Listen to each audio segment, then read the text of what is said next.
Saludos muy cordiales a todos ustedes.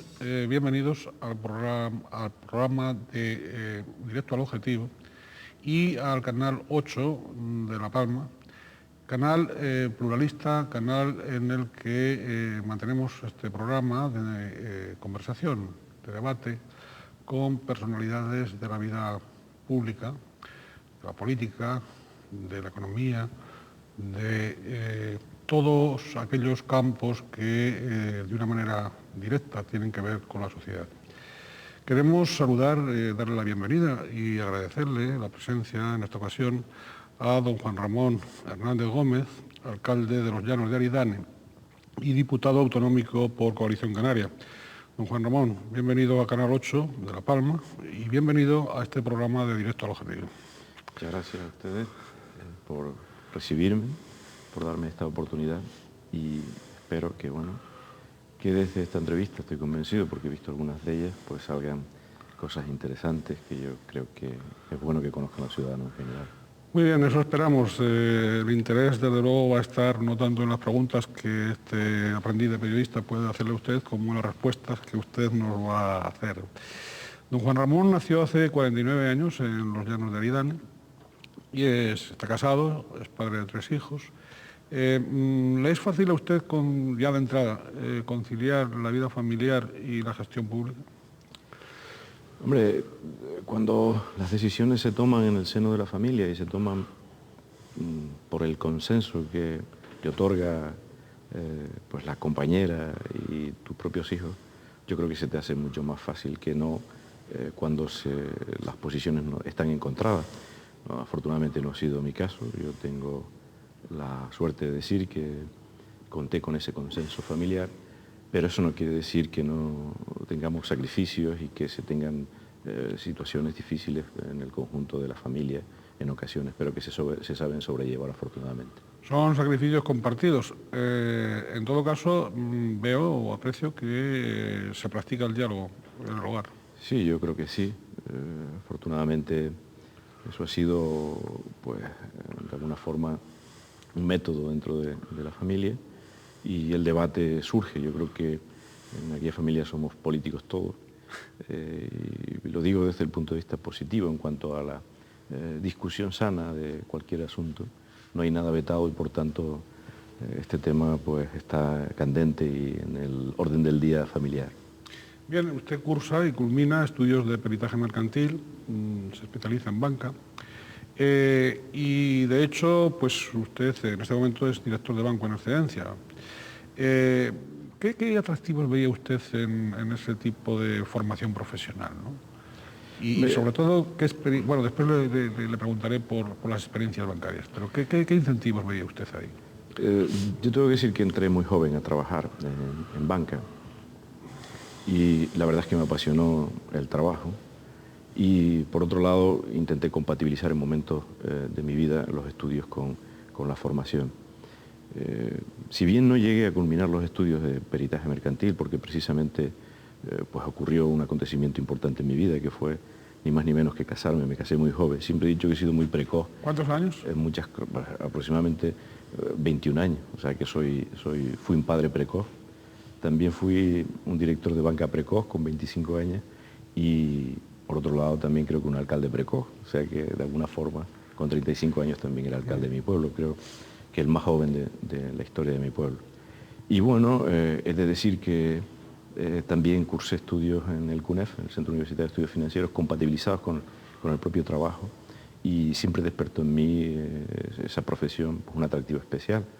Y bueno, también educado en unos valores familiares importantes, como es la responsabilidad, la seriedad, la honestidad, pues yo creo que hacen que esta persona pues sea hoy lo que es, dedicado pues a su oficio, digo yo, porque esto es un oficio, esto no es ninguna profesión, la de alcalde, sino que de alguna manera pues ese interés que despierta los temas cotidianos, el interés general, incluso un cierto prurito porque tu propia ciudad avance, intentas trasladarle tu aportación en cuanto a ese granito de arena para que las cosas caminen. Amén de la inquietud que desde joven tuve desde el punto de vista político. Yo soy de los inquietos anteriores al 75, y ya tengo que decir que me movía en ambientes políticos, en ambientes que se preocupaban por la libertad, y bueno, pues eso hace que a lo largo de mi trayectoria profesional siga candente el espíritu político, ¿no? Y bueno, me llevó a la agrupación Palmera Independiente. Sí, pero antes de eso sí quería plantearle dos cuestiones, ¿no? Precisamente esa actividad bancaria que a veces está distorsionada públicamente, en fin, pues bajo la óptica de que son, sobre todo a nivel directivo, que son personas preocupadas exclusivamente por recabarle ganancias al banco, explotar a quien sea, etcétera. Yo supongo que también es una plataforma y una oportunidad de enriquecerse en relaciones humanas, ¿no? Me imagino. Sin duda. Quisiera decir algunas cosas respecto a la profesión. Yo estoy muy agradecido a mi profesión y a los compañeros que tuve en aquel momento, y desde ahí, a partir de ahí, reivindico más que nunca la formación profesional, porque fue una verdadera escuela de formadores desde el punto de vista de la propia profesión que tengo hoy en día. Y es un ejemplo, desde ese punto de vista, la propia banca. Yo siempre dije también que para ser director de un banco se necesitaban 3 carreras en una, que era... ¿3 en una? Sí. ¿Cuáles? Psicólogo, para saber el cliente cuando venía, qué intención era la que traía desde el punto de vista psicológico. Abogado, porque había que conocer leyes, porque evidentemente, sobre todo el derecho mercantil, conocer el Código de Comercio, eso implicaba un esfuerzo extraordinario. Y médico, para curarte las posibles taquicardias y los posibles ataques al corazón, porque era, como digo, una responsabilidad extraordinaria. En aquella época yo recuerdo, pues con 25 años ya tenía una serie de atribuciones dentro de una sucursal bancaria que me llevaban a dar operaciones incluso de hasta 10 millones de pesetas. Es decir, operaciones prácticamente otorgadas por decisión suya. Evidentemente. Y eso acarreaba un grado de responsabilidad extraordinario.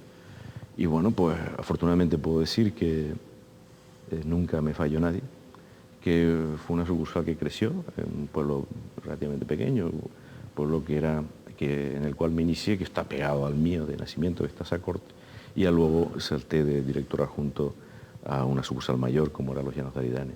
Pero sin duda tengo que decir que fue una verdadera escuela en esa conformación de uno de educación reglada y la no reglada. Ese mundo de la profesión fue extraordinario para configurar en mí, pues yo creo que la persona que soy hoy, y que desde luego pues no me arrepiento de muchas cosas. Muy joven también, no sé si precozmente o no, pero muy joven, de algún modo usted se involucra, participa por sus inquietudes políticas, se vincula a la plataforma democrática en un momento de transición democrática o previo a la transición democrática. Y en cambio no participa de un modo ya, como diría, reglado, no se incorpora a la política activa, partidista, hasta pasados unos años, es decir, ya un poco talludito, ¿no? Sí, sí. No solo precoz, sino talludito. Sí, sí. ¿Qué es lo que... Es que no encontraba usted cauces para enrolarse, para vincularse, para comprometerse con su idea? Usted siempre ha sido, en aquella época lo fue, y me imagino que ha seguido siendo, tenía unas tesis bastante nacionalistas. Entonces, desde esa plataforma democrática hay un periodo de vacío hasta que sí que ficha por API, y que después será otro paso que le preguntaré. ¿Por qué esa indefinición y por qué esperar tanto tiempo? ¿No encontraba usted el cauce real? Bueno, yo siempre he dicho que aquellos que estamos trabajando en la empresa privada tenemos más dificultades para acceder a la política que los propios funcionarios, los que dependen de la administración.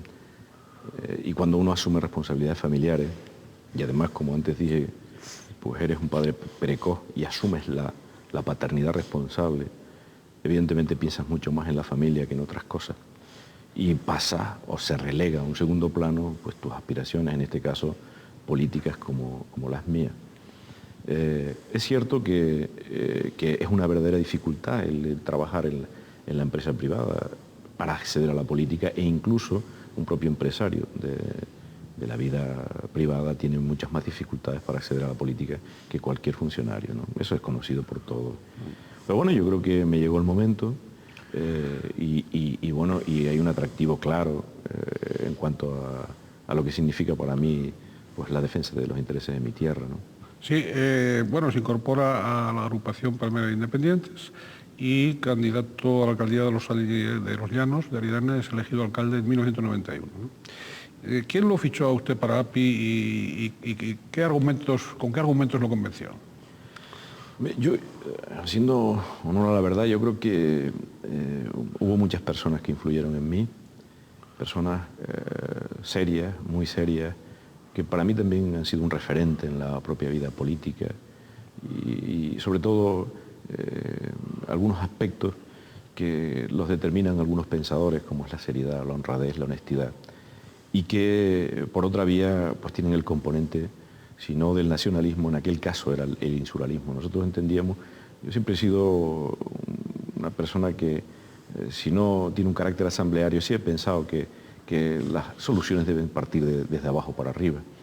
Y evidentemente la posibilidad que me daba la agrupación Palmera Independiente, amén de la influencia que he dicho de las personas que incidieron en mí, evidentemente ahí configurábamos un partido, que éramos capaces de trasladar las aspiraciones de cada uno de los municipios de la isla a un nivel mayor, que era el propio Cabildo como gobierno insular, y desde allí también trasladarlo a la comunidad autónoma. Y mire dónde hemos llegado. Hoy pues tenemos 3 diputados que de alguna manera influyen en las Cortes Generales. Y había gente que decía que ni siquiera íbamos a pasar de la punta del muelle en Santa Cruz La Palma. Y yo creo que este partido, en este caso la Coalición Canaria, pero evidentemente no se puede obviar que es la conformación de todas estas organizaciones de carácter insular, yo creo que ha transformado Canarias en estos últimos años. Lo que se ha operado, el cambio que se ha operado en Canarias, nadie nos puede negar que la influencia de Coalición Canaria en ese cambio ha sido extraordinaria, ¿no? Bien, aunque usted no ha dicho nombres, esos referentes, usted daría 2, 3 nombres. Hombre, a mí ¿O no quiere dejar a ninguno fuera? Efectivamente, no quisiera que se ofendiese nadie. Bien. De los que en definitiva creen que han influido en mí. Hay algunos que efectivamente influyeron y otros que creen que han influido. Pero bueno, yo no quisiera desvelar ese aspecto. Muy bien. Pero de cualquier manera tengo que decir que son grandes amigos y que son para mí un referente como persona. Bien, es una respuesta muy discreta y de luego muy diplomática. Típicamente palmera, por cierto. Vamos a ver, don Juan Ramón. Antes de hablar de la isla de San Miguel de la Palma, antes de hablar de los Llanos de Aridane, si le parece, vamos a hablar un poco del municipalismo en general, por el cual usted, junto con ese insularismo o ese nacionalismo, pues ha luchado con bastante denuedo, aunque sean aspectos que a veces no los conoce la opinión pública, ni siquiera la opinión pública palmera. Digamos, su participación en ese... Lo primero de todo que yo le cuestionaría o le plantearía es si en este momento las administraciones locales, tanto ayuntamientos como cabildos, tienen o no el peso específico, el protagonismo en el tejido de las administraciones públicas que debieran tener. Yo me atrevería a decir que en ocasiones de manera virtual y no de manera efectiva. A mí me parece que los ayuntamientos, las administraciones locales, sin duda alguna son las administraciones más cercanas. Además ya es un tópico, esto sí. Está reiteradamente dicho por un montón de compañeros, de políticos y demás. Y cuando digo de manera virtual, porque otras instituciones de carácter supramunicipal lo aceptan, lo entienden, pero luego no se traslada de manera efectiva. Y creo que es hora de que de una vez por todas se haga esa segunda transición que se debe hacer. Yo fui siempre uno de los que defendí que la negociación a través de la Ley 14 famosa, de transferencias de competencias a los cabildos, tenía que ser una ley a 3 bandas. Y yo estaba en la FECAN cuando eso, en la Comisión de Hacienda, presidía la Comisión de Hacienda de la FECAN, y yo recuerdo que desde la propia comisión se encargó un estudio a una empresa de carácter nacional con experiencia internacional respecto de la situación de cada una de las competencias en el ámbito de la Comunidad Autónoma, Cabildos y esa empresa, una empresa que creo que la puedo nombrar, que era Pricewaterhouse, una empresa yo creo que de cierto renombre, ya situaba claramente dónde tenían que residenciarse cada una de las competencias. y la dotación económica de esas competencias. No se hizo así en aquel momento. En aquel momento se pactó de alguna forma dos bandas, gobierno, cabildos, y se dejó a los ayuntamientos a un lado. Yo siempre dije a los compañeros, recuerdo que en aquel momento era Vidal Suárez, el presidente de la FECAN, independientemente de otros compañeros que hubo anteriormente, que también tuve la oportunidad de compartir con ellos distintas discusiones, y les decía eso: no podemos dejar escapar el momento, no podemos permitir que el gobierno negocie con cabildo. Nos van a quedar las residuales, nos van a quedar las que no quieren, nos van a quedar las que no les interesan ni a gobierno ni a cabildo. Y luego tendremos que abrir una negociación, ayuntamientos con cabildos por un lado y con gobierno por el otro. Es preferible estar en esta negociación a tres bandas y nosotros poner las cartas sobre la mesa respecto de las competencias que queremos para los ayuntamientos. Bueno, pues aquello no se entendió y hoy estamos en la situación que estamos. Pero los ciudadanos siguen demandando en cada uno de los ayuntamientos competencias que son de los ayuntamientos y competencias que no son de los ayuntamientos. Y nosotros nos estamos embarcando y seguimos embarcándonos en acciones que no nos competen desde el punto de vista administrativo, pero que queremos resolver. Y al final pues estamos produciendo ciertas dificultades, ciertas variaciones en los propios capítulos de los ayuntamientos, desde el punto de vista inversor, desde el punto de vista del gasto, que al final están desvirtuando la propia política en función de las atribuciones que tienen los propios ayuntamientos. Es decir, que la postergación de los ayuntamientos y de los cabildos de alguna manera sigue, en ese entramado de competencial y de delegaciones, etcétera. Bien, antes lo comentó, usted era presidente de la Comisión de Hacienda de la Federación Canaria de Municipios, de la FECAN, cuando se aprueba la ley del Fondo Canario de Financiación Municipal. ¿Qué ha sucedido después de esa ley para que todavía hoy los ayuntamientos no hallen satisfacción en los repartos, en la distribución de los recursos económicos de la comunidad autónoma? Nunca vamos a estar satisfechos de una forma u otra y yo soy el primero. Sí, pero bueno, más o menos satisfechos, pero más satisfechos de lo que están, claro. Sí, pero es cierto que no puede desvirtuar el logro que fue en aquel momento. Y no lo digo porque yo ya he sido presidente de la Comisión de Hacienda, porque ahí participamos un montón de compañeros y de alguna manera incidimos con nuestra forma de actuar, presionamos para que se llegara a conseguir lo que era un hito, lo que prácticamente no tenía sino el País Vasco en España y que tampoco tenía las condiciones que tiene nuestro fondo. Ese fondo está hoy dotado con 21.000 millones, y hablo de pesetas para que nos entendamos todos, con 21.000 millones de pesetas. Fue primero una lucha terrible con el propio gobierno. Arrancarle de las entrañas 21.000 millones de pesetas al gobierno era algo impensable en aquel momento. Y luego ponernos todos de acuerdo, los 87 ayuntamientos, para establecer las fórmulas de reparto de ese fondo también fue otra batalla extraordinaria. Recuerdo, que al final ya logramos ponernos en la laguna, recuerdo que fuese esa lucha, habían los ayuntamientos grandes, la lucha con los ayuntamientos grandes. Las Palmas, estaba el señor Soria de alcalde en esa época, y en los inicios de la alcaldía del señor Soria, logramos poner a José Emilio García Gómez en aquel momento de acuerdo, el Fidio, en fin, eran los 4 ayuntamientos, Telde, Gran Canaria y La Laguna de Santa Cruz, los que evidentemente tenían un peso extraordinario y era necesario hacerles bajar de sus aspiraciones para poder conseguir ese consenso, porque no podíamos permitir que el gobierno viese la brecha entre nosotros y que esa brecha posibilitase el que no alcanzáramos definitivamente el fondo. Bueno, pues hoy hay una distribución que podemos estar más o menos de acuerdo en esa distribución, pero ha supuesto una participación extraordinaria de los ayuntamientos en los fondos de la comunidad autónoma y nos ha permitido, de alguna manera, hacer actuaciones en nuestros municipios que de otra forma eran impensables realizar. Después se estableció otra lucha extraordinaria, y ahí voy a Coalición Canaria, que fue la de la participación en el Fondo Nacional al 100%, equiparándolo con los ayuntamientos peninsulares. En aquella etapa nosotros estábamos solo en 34 puntos porcentuales respecto de los ayuntamientos peninsulares. Logramos, a través del pacto con el PP, de la incidencia de los ayuntamientos respecto de Coalición Canaria, que eso se equiparara, y se equiparó. Yo creo que han sido logros históricos. Y eso, sin duda alguna, también ha ayudado a transformar todos y cada uno de los pueblos de Canarias. Yo creo que hoy el panorama de los municipios de Canarias es totalmente distinto al que teníamos en el año 91, 92 y 93. Ha cambiado todo. Bueno, pues todas esas cosas yo creo que son un logro del municipalismo sin duda alguna y un logro de esa formación que en momentos determinados ni siquiera muchos alcaldes creían que era la propia FECAN. Hoy ese órgano, de alguna manera, de representación de los alcaldes, pues yo creo que tiene un peso específico y hoy mismo, sin duda alguna, se escucha al presidente de la FECAN como un personaje dentro de la política canaria, ¿no? Sin embargo, repito, todavía pues hay ese contencioso con la Consejería de Economía y Hacienda del Gobierno de Canarias para ultimar y para ponerse de acuerdo en distribuciones importantes de dineros, ¿no?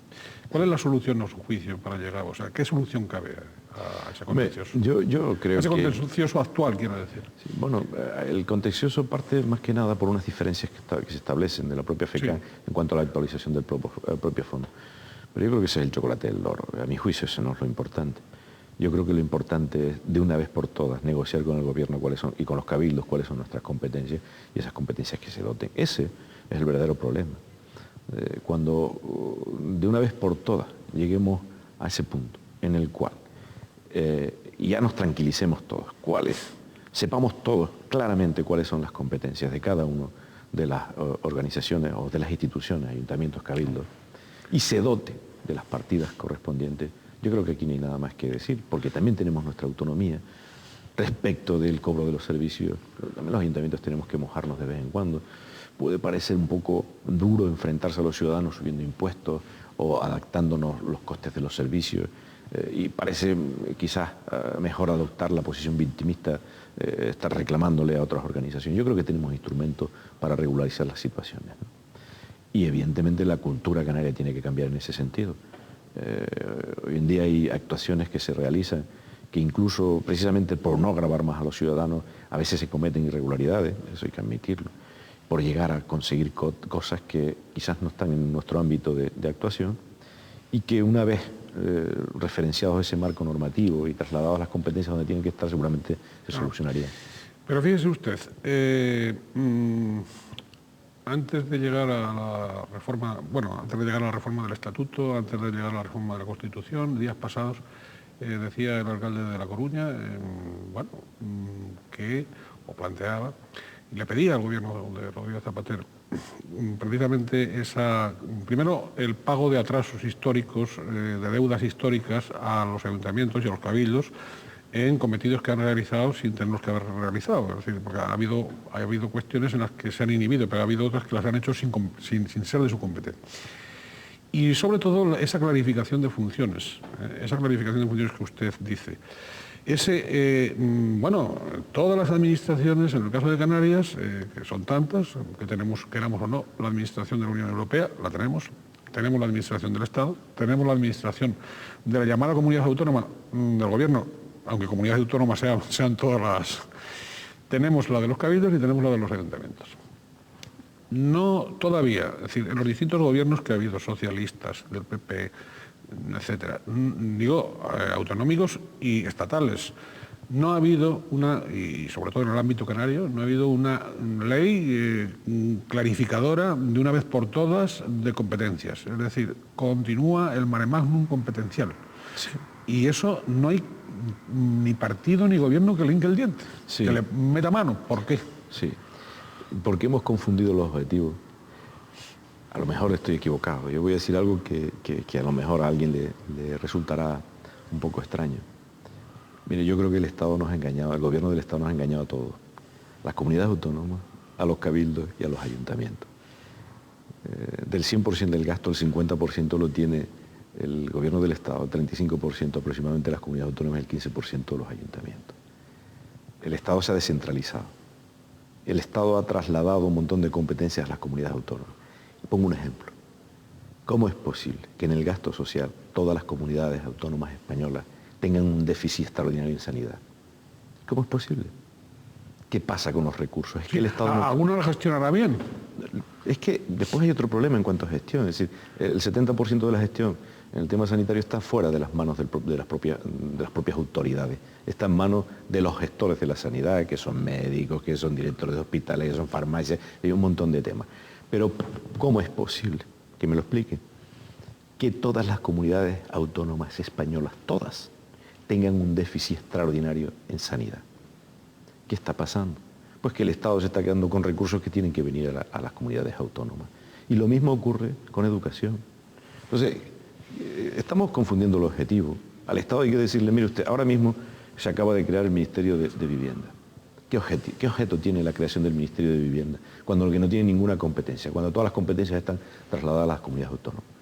Hombre, incremente usted el gasto en vivienda a las comunidades autónomas, que tiene unos gestores para desarrollar ese gasto, en lugar de decirme que usted va a crear más partidas presupuestarias para dotar al Ministerio de Vivienda, que no tiene ninguna competencia. Y como le digo, lo mismo en empleo, lo mismo en sanidad, lo mismo en educación. Luego, hemos confundido el objetivo. Hay que decirle al Estado una vez por todas que tienen que ceder muchos más recursos a las comunidades autónomas.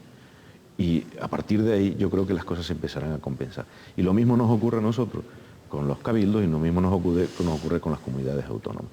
¿Cómo se explica que prácticamente el 70% del gasto de la comunidad autónoma, en torno del 70%, en el entorno del 70%, se vaya a dos consejerías, a sanidad y educación? ¿Cómo es posible? Y alguien me dice que no hay gasto social. Por Dios, ¿cómo es posible? 330.000 millones y aproximadamente 260.000 millones se va a educación y sanidad, de los 800.000 millones que tenemos de presupuesto en la comunidad autónoma.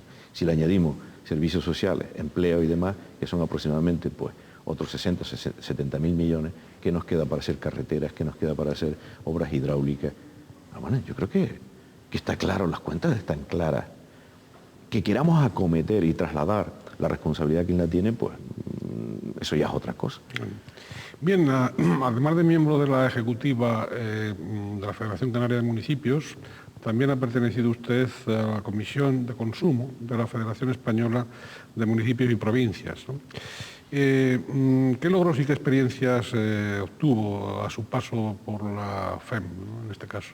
¿No? No, tengo que decir que el paso por la FEM, eso es una comisión que no tenía mucha relevancia, no tiene relevancia dentro del conjunto. De hecho, prácticamente fui muy pocas veces, sé que se debatieron algunos temas de orden mercados municipales, que eran quizás lo más que me interesaba, pero tengo que decir que fue una comisión creada para darle salida o respuesta a algunas personas y al final pues ahí nos acoplaron. Pero la FEM como tal, desde la Federación Española de Municipios y Provincias como tal federación, ¿no? Ha adquirido el relieve y el peso específico en el ámbito estatal, que sí le ha reconocido usted antes a la Federación Canaria de Municipios, a la FECAN, tanto protagonismo como la FECAN, ¿o no?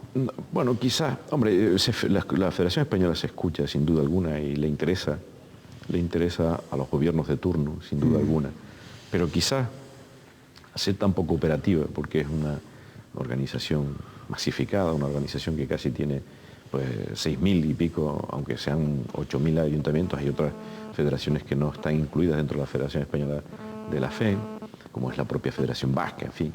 Eso hace quizás menos manejable la propia organización que una organización como la FECAN. Somos 87 municipios y es mucho más fácil ponernos de acuerdo. Además, cuando se tienen los objetivos claros, como es el caso, y no hay disparidad de objetivos como se puedan dar en la propia FEM, es mucho más fácil alcanzarlo que no en una organización mucho mayor como es la propia Federación Española de Municipios. Pero se le oye. A los gobernantes del Estado le interesa saber lo que piensa la FEM, porque al final yo creo que hay un cierto miedo a que se pongan todos de acuerdo. Imaginémonos que en este país pues los 8.000 y tantos alcaldes nos pongamos de acuerdo a ver qué es lo que pasaría, ¿no? Claro, porque en esa situación de algún modo la condición de alcaldes está por encima de la condición de militantes de partido. ¿O no? En algún punto y en algún tema puntual, pero sé que los partidos tienen su influencia en los alcaldes y que intentan trasladar sin duda alguna sus pensamientos y su manera de organizarse dentro de la propia Federación Española y que intentan sin duda alguna influir en los alcaldes que tienen una representación mayor desde el punto de vista municipal, a efectos de distintas ciudades con cierta preponderancia y intentan trasladar evidentemente su posición de partido político en esa corriente de alcaldes de uno u otro signo. Bien, don Juan Ramón, usted aparte de alcalde de los Llanos de Aridane es también parlamentario, es diputado de Coalición Canaria por La Palma. En la anterior legislatura fue usted ponente por su grupo parlamentario, por el de Coalición Canaria, de la Ley 6/2002 de 12 de junio sobre medidas de ordenación territorial de la actividad turística en las islas del Hierro, La Gomera y La Palma. ¿Era necesaria esa norma específica? Sí. Yo es que creo mucho en esa ley, evidentemente. ¿Fue ponente? Sí, sí, y me siento muy orgulloso de haber sido ponente de esa ley. Creo tanto como su preámbulo, ¿no? Lo que establece su preámbulo, que en definitiva es un modelo de desarrollo territorial. Y además tengo que decir que esa ley es muy singular.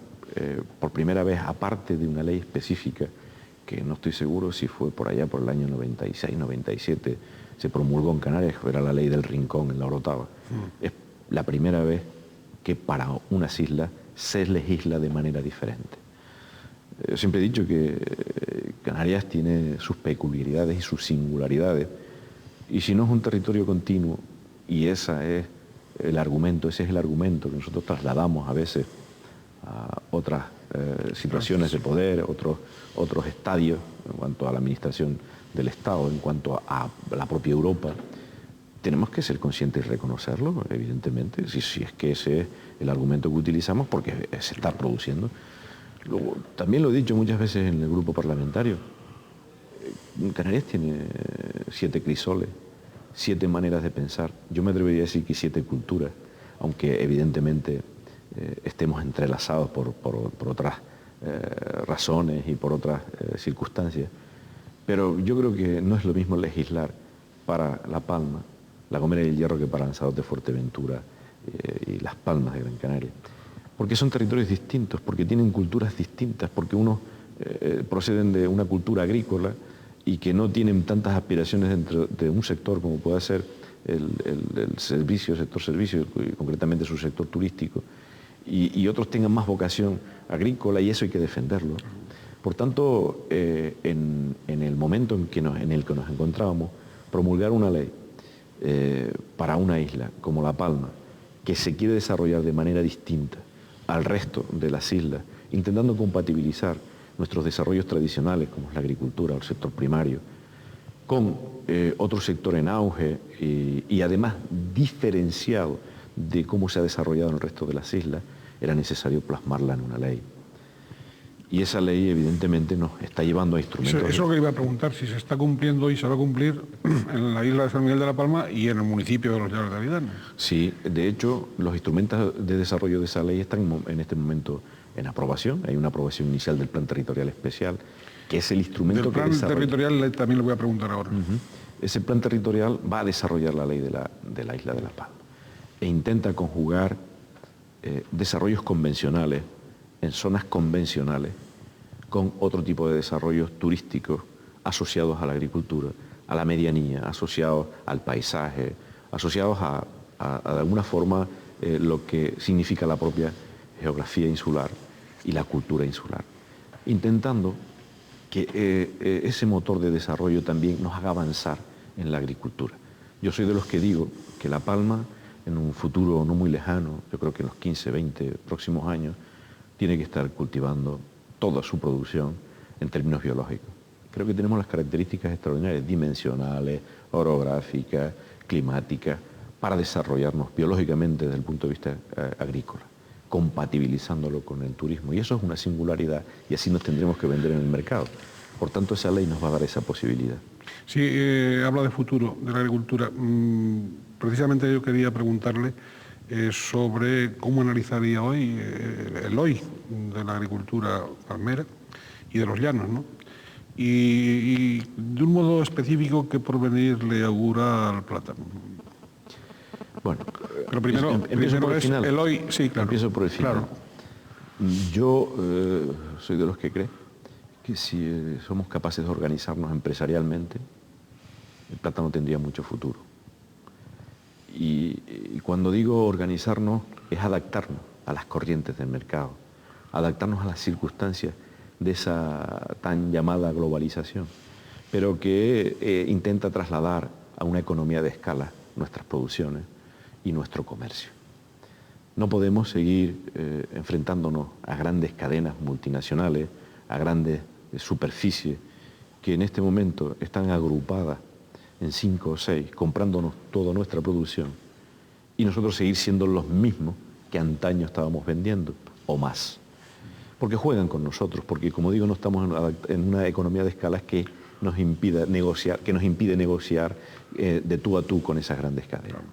Bueno, esa adaptación yo espero que se produzca, y se produzca en los términos que la propia Unión Europea dice, y a través de las organizaciones de productores, pero que sean efectivas, y que seamos capaces de sentarnos en una mesa y trasladar, en cuanto a esa negociación, los precios reales del plátano. En este momento, ¿qué está pasando? Pues que esas 5 o 6 cadenas que nos están comprando los plátanos están negociando con 39 vendedores, para hablar en términos coloquiales y que nos entendamos todos. Sí. Y claro, se juega con esa gran oferta, que al final, no en términos de magnitud, sino en términos de ofertante, pues hace que nos discutamos precios que al final se trasladan al agricultor de una forma bamboleante, en un momento arriba, en un momento abajo, y no le da tranquilidad y seguridad al agricultor. Amén de otros efectos que se están produciendo, y yo creo que son efectos nocivos para la tranquilidad, insisto, del futuro del plátano. O sea que el plátano tiene futuro, pero ese futuro, según usted plantea, pasa necesariamente de un modo indispensable por esa coordinación de los productores, por esa unificación que no se está produciendo, más bien se están produciendo muchos enfrentamientos, es decir, y por lo tanto pasa por la inteligencia de unirse en casa antes de salir de casa. Efectivamente. Eso está clarísimo. Además, sabiendo que el comercio del plátano es un comercio irregular, en ninguna parte del mundo se pone un producto en consigna para que alguien lo venda, y cuando lo venda viene para acá, para Canarias, con lo que queda. Eso no es normal. Eso es etapas históricas que hemos vivido, y que si queremos que se sigan produciendo de esa manera tenemos que agruparnos y controlar nosotros esos aspectos y otros que son importantes desde el punto de vista de la manufacturación, a efectos de establecer los códigos de calidad que están determinados, y en definitiva sabiendo que estamos compitiendo en un mercado libre, pero que cuanto más unidos estemos, sabemos que tenemos más potencialidad a efectos de aquel que en este momento está controlando ese mercado en cuanto a su distribución. ¿En qué medida va a influir? Vamos a retomar un poco el Plan Territorial Especial de La Palma como desarrollo de la ley de la que usted fue ponente, pensada para las islas de La Palma, La Gomera y El Hierro.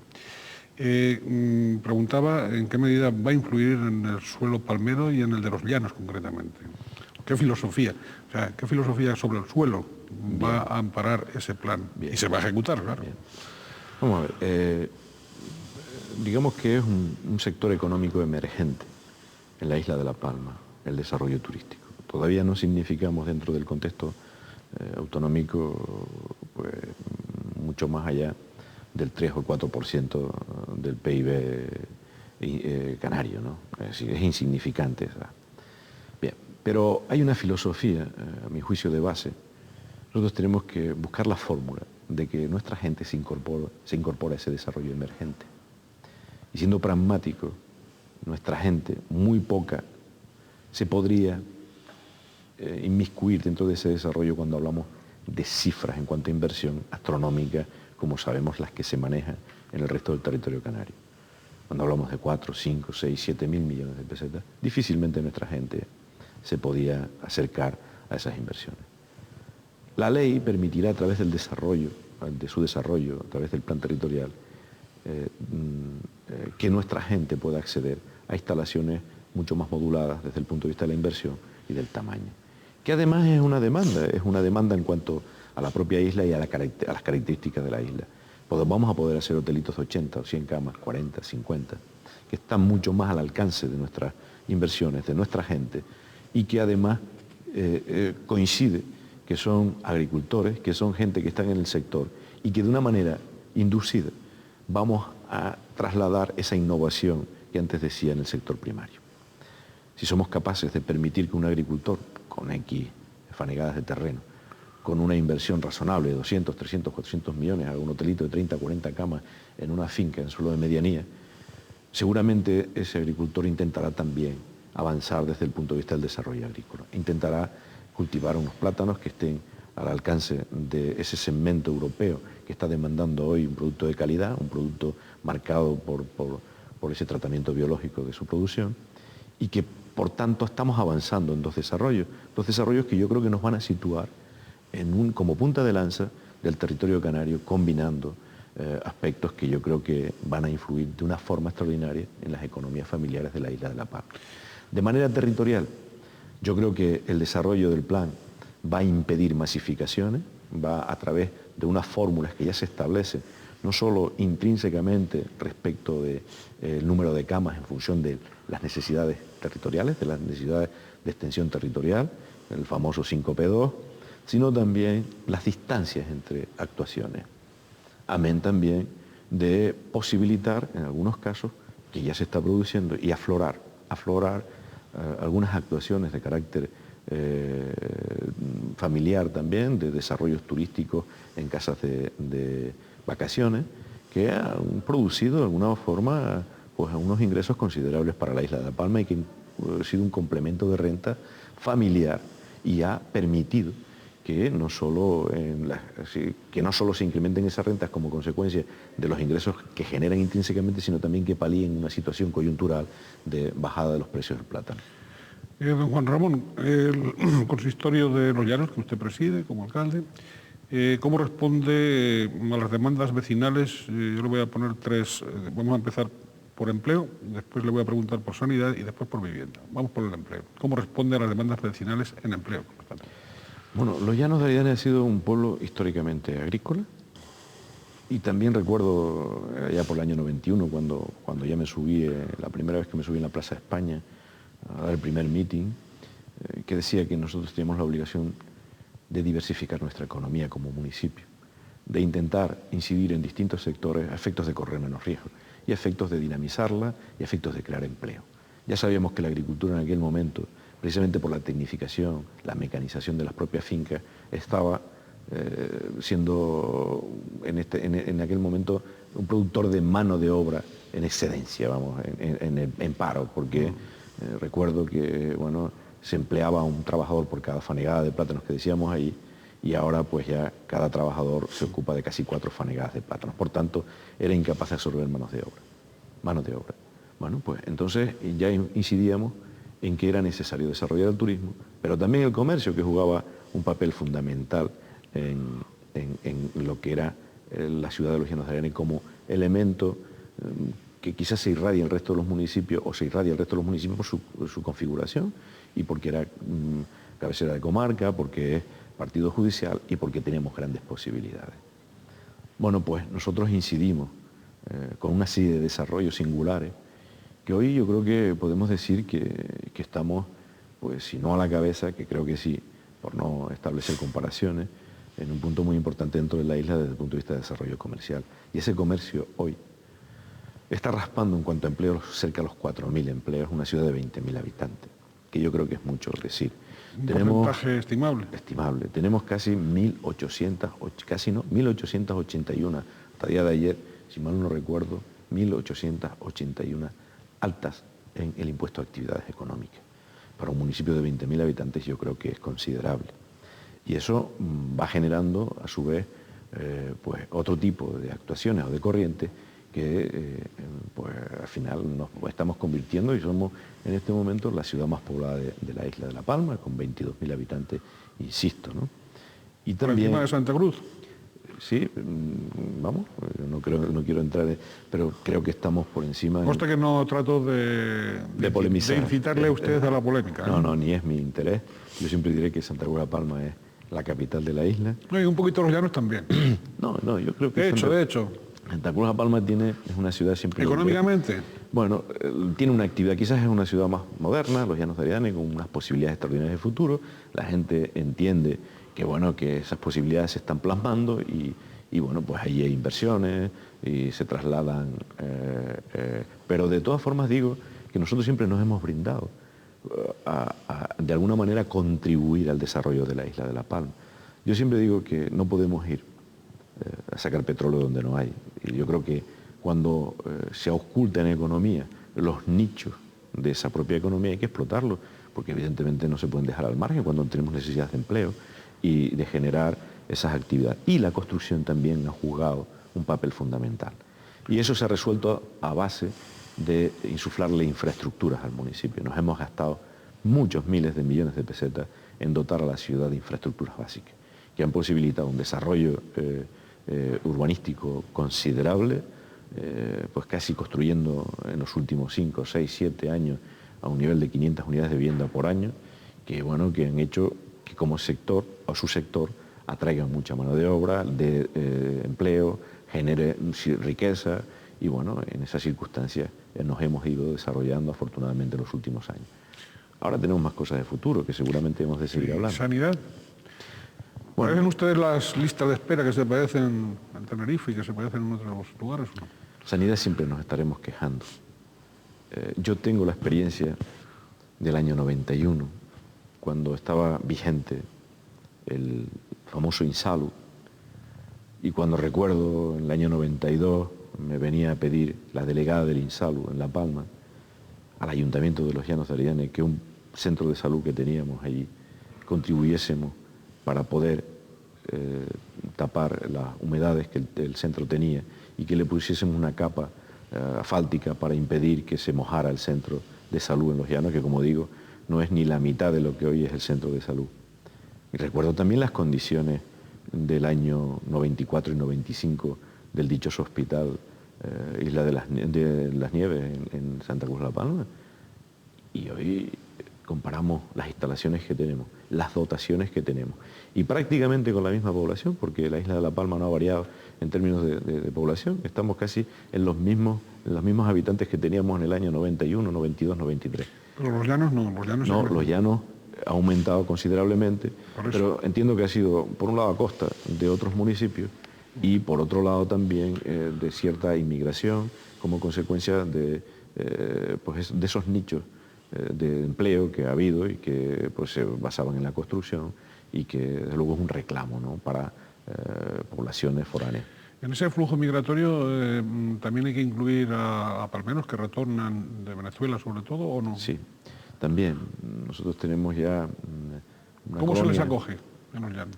Hombre, yo creo que bien. Lo que pasa es que a veces se viene confundido, a veces se piensa que está la solución inmediata, y no es así, porque cuando retorna un inmigrante se tiene que solventar muchos problemas, no solo de empleo, también de vivienda, problemas de adaptación a esa economía y al moderno mercado existente, no solo en los llanos, sino en toda la isla.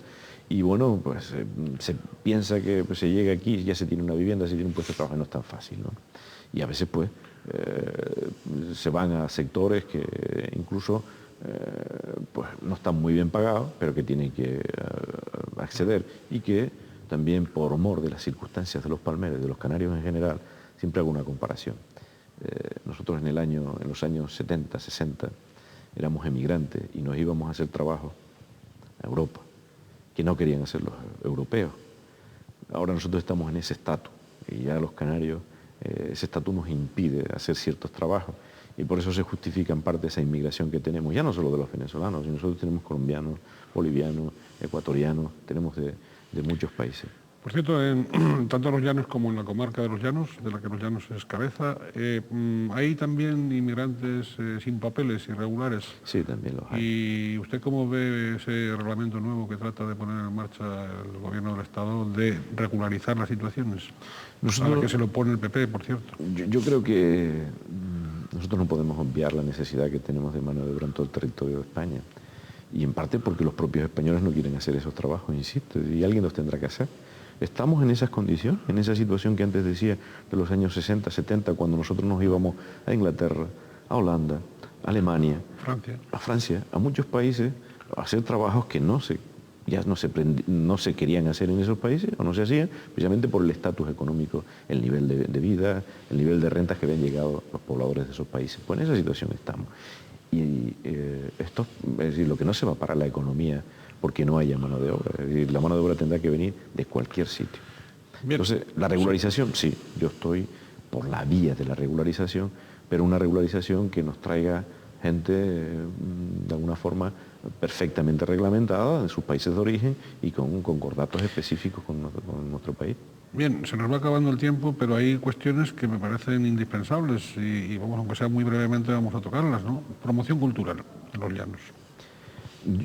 Yo siempre pongo como ejemplo de la promoción cultural una actuación que me parece extraordinaria, amén de otras muchas, pero que creo que como tenemos poco tiempo me parece Sí. que debo manifestarme en ese sentido como quizás una de las más importantes que se han realizado en los últimos años en el municipio de Los Llanos. Yo creo que somos la única ciudad de España seguro, y creo que de mucho más allá, que tenemos un museo de arte contemporáneo en la calle, que tiene dos vertientes. Tiene una vertiente cultural sin duda y otra vertiente económica. Económica en cuanto a la apoyatura que ha significado al casco de la ciudad como elemento dinamizador de la economía del casco, y ese relieve tan importante que tengamos cuadros colgados en las distintas paredes. Cuadros de verdad, no hablo de murales, hablo de cuadros que alcanzan hasta 120 metros cuadrados de dimensión, de personajes importantísimos del ámbito de la pintura en España. Y bueno, yo creo que el que hayamos ido a Arco, que estuviéramos en esa feria tan importante para todos los españoles, a Los Llanos nos ha distinguido afortunadamente, y se ha dado a conocer más la ciudad de Los Llanos de Arrianes que yendo a las ferias de Fitur, por ejemplo. Y yo tengo que destacarlo desde el punto de vista cultural.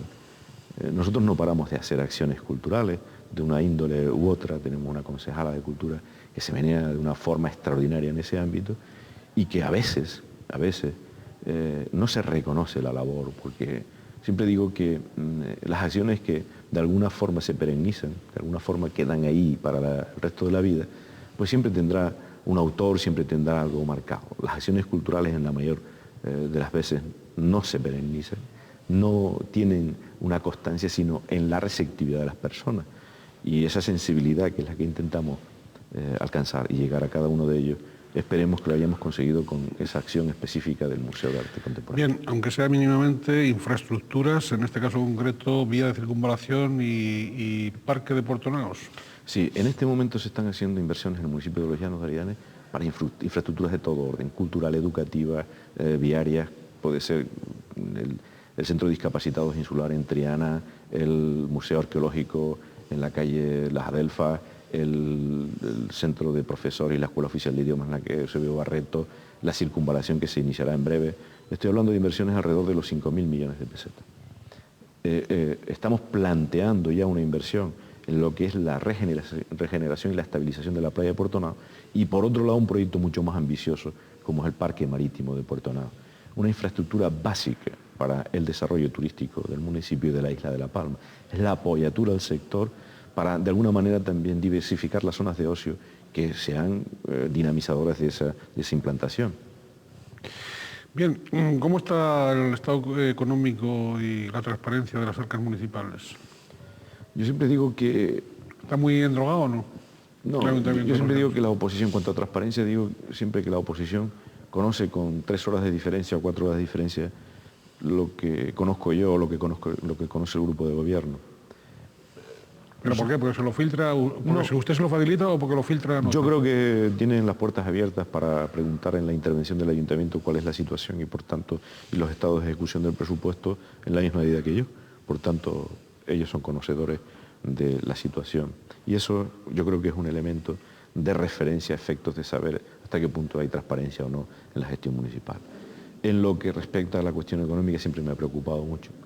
Yo siempre les he dicho a mis compañeros que si hay una economía saneada desde el punto de vista municipal, nos permitirá proyectar las políticas que queramos en las áreas que queramos. Si no, siempre estaremos sometidos al déficit, siempre estaremos sometidos a la deuda.